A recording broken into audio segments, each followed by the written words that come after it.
وجهه احمر وقال لا إله إلا الله، ويل للعرب من شر قد اقترب.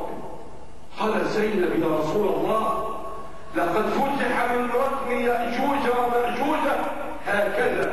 فقال زينب يا رسول الله أنهلك وفينا الصالحون؟ الإجابة نعم إذا كثر الخبث، وحدث ولا حرج عن كثرة الخبث. ما أصابكم من مصيبة فبما كسبت أيديكم ويعفو عن كثير. الله إذا حاسبنا بما نقترف ما أبقى على ظهرها من دابة.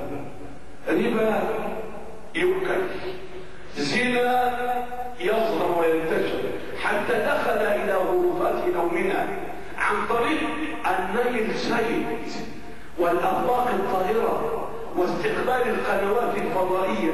تقدم علمي، تقدم سماء مفتوحة، عصر السماوات المفتوحة. تريدون لنا أن نتحجر؟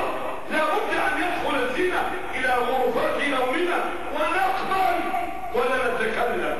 ثم تبرج اليسود رجعية، إذ التزمت المرأة بزي إسلامي متصلبة متحجرة تريد أن تعود بنا إلى أصول الصلاة. التقدم الرقي هو إظهار العورات. ثم ماذا؟ الريادة والسيادة لمن؟